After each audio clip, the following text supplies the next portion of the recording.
Transparency international Bangladesh টিআইবির দুর্নীতি বিষয়ক অনুসন্ধানী সাংবাদিকতা ফেলোশিপ 2025 পেলেন চ্যানেল 24-এর বিশেষ প্রতিনিধি ইমদাদ হক। বৃহস্পতিবার টিআইবি কার্যালয়ে দেওয়া হয় সম্মাননা ক্রেস্ট ও সার্টিফিকেট। কাগজে কলমে দক্ষিণের জেলা পিরোজপুরে বানানো হয়েছে 200 বেইলি ব্রিজ। বাস্তবে খুঁজে পাওয়া যায়নি তার একটির অস্তিত্ব। অথচ এসব ব্রিজের বিপরীতে তুলে নেওয়া হয়েছে 350 কোটি টাকা। আর এই অনিয়ম দুর্নীতিতে জড়িত জেলা আওয়ামী লীগের যুগ্ম সাধারণ সম্পাদক, সংসদ সদস্য মহিউদ্দিন মাহারাজ ও তার পরিবারের সদস্যরা।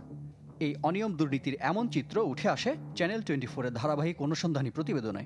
এ নিয়ে রিপোর্ট করেন বিশেষ প্রতিনিধি ইমদাদ হক। অনুসন্ধানী এ সাংবাদিকতার স্বীকৃতি দিল ট্রান্সপারেন্সি ইন্টারন্যাশনাল বাংলাদেশ টিআইবি। বৃহস্পতিবার সংস্থার কার্যালয়ে তুলে দেওয়া হয় সম্মাননা ক্রেস্ট ও সার্টিফিকেট। ফলো আপ দুদক কেস করেছে, 17টা প্রতিষ্ঠানের লাইসেন্স বাতিল করেছে। প্রশাসনের কর্মকর্তাদের শীর্ষ একটা পর্যায়ের কাছে আমি মনে করি একদম দাবি নিয়ে বলতে পারি যে একটা আতঙ্কের নাম, যে এক্সিস্টিং সিস্টেমে কি পরিমাণে সরকারের অযাচিত ব্যয় হয়, এরকম রিসার্চ বেসড রিপোর্ট আমার দেখা মতে বাবু ভাইকে সাক্ষী রেখে বলছে চ্যানেল 24 ছাড়া অন্য কোনো মিডিয়াতে এটা হয়নি। আমি এই ক্যাটাগরিতে অ্যাওয়ার্ডও পেয়েছিলাম ডিআরইউ।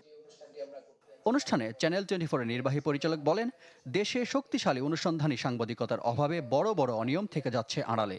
প্রভাবশালী গোষ্ঠীর জবাবদিহিতা নিশ্চিত করতে দরকার আরও শক্ত ও গভীর অনুসন্ধানী সাংবাদিকতা।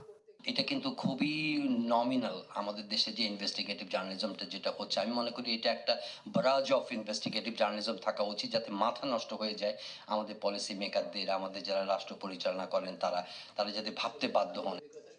টিআইবির নির্বাহী পরিচালক এ সময় বলেন, সমালোচনাকে প্রতিপক্ষ নয় বরং সহযোগী হিসেবে দেখার মানসিকতা তৈরি হলে স্বচ্ছতা ও জবাবদিহিতা আরও শক্তিশালী হবে।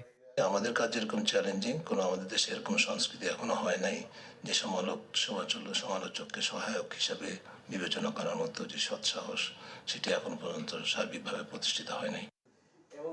এদিন অনুসন্ধানী ক্যাটাগরিতে ফেলোশিপ পান বিভিন্ন গণমাধ্যমের আরও 4 সাংবাদিক। রিফাত হোসেন, চ্যানেল 24।